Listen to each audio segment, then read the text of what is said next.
This is Jim Ledoux with Vibrant Faith. I serve as one of the partners for coaching and consulting, and am delighted that I can spend this time with you to talk about leading constant change. Change is a never-ending process. It's neither good nor bad. It just simply is. And the question is, how do we manage it in ways that are sustainable, in ways that are life-giving for the individual, and in ways that are transformative for our faith communities and the people they serve. I would also advocate that leadership is about moving from where we are to where we want to be. It's about being aware of our current reality, as well as defining our preferred future. And so I'm going to cancel it right now, since this is no longer, there we go, it's finally working. So I guess we'll use this as a test. So anyways, it's moving from our present to our preferred future, from where we are now to where we want to be. And it reflects, as we talk about our preferred future, really discerning what God's intentions are for ourselves and our faith communities. And I would advocate that all leadership is spiritual work. It's where we seek to partner with God's intentions for ourselves and our faith communities. It's a time to discern where God might be leading us, what God is up to in our lives and our ministry settings. So as we talk about leadership, I want to lift up kind of four key, what I would say, fundamental truths about leadership. First of all, leadership is a choice. It's a choice to be a person who makes a difference, a person of influence that in some way, somehow helps shape what people think about, what they do, and what they become. In addition, I would say that leadership is about being forward-thinking, about being future-oriented, and being aware of what's over the horizon, and taking time to reimagine our ministries and imagine what they might look like 2 years down the road, 5 years down the road, or perhaps even 10. In addition, leadership is also about trust.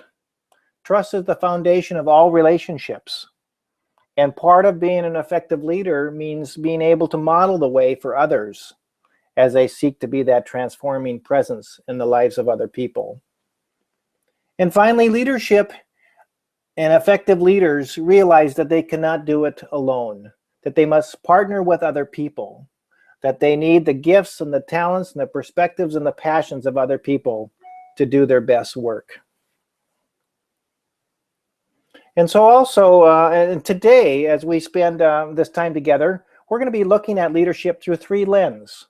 We're going to look at it through the lens of being a visionary leader. We're going to look at it through the lens of what it means to be an adaptive leader. And finally, we are going to explore what it means to be a collaborative leader.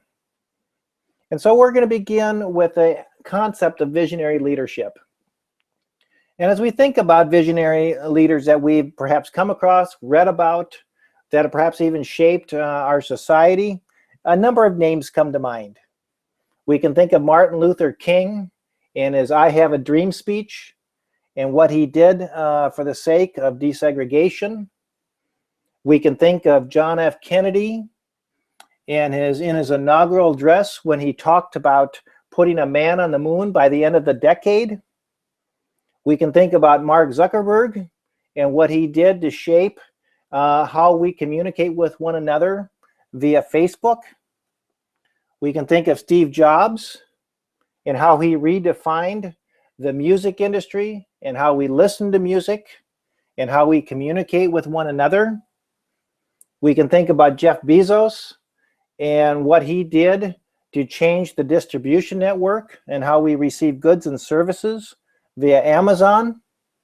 Or perhaps we can even think about Elon Musk, who's on our slide here, and the impact that he's had on a number of industries, from Tesla and the car manufacturing, to manufacturing batteries, to SpaceX, and more.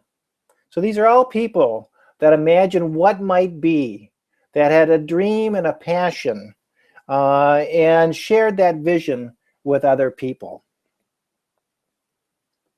And so one of the things I'd like to invite you to consider is that these leaders are grounded in their purpose. They are passionate people. They are married to the mission and to the values of the organization, but not necessarily the models. And so you see this quote by Tim Cook, as he talks about, I don't think values should change, but everything else can. So I think the challenge of a visionary leader is to understand, what do we hold on to? What do we embrace? And what are we willing to let go of that'll further our desire to live into our purpose and our priorities? I think visionary leaders also raise the question, is there a better way? In the last time I was in London, I was surprised at how many telephone booths there were. But I quickly discovered that they had nothing to do with making phone calls, but were there simply only for photo ops. So is there a need for people to stay in touch with people and experience connection? I would say yes. But there are better methods for doing so now through the use of cell phones and other methods. So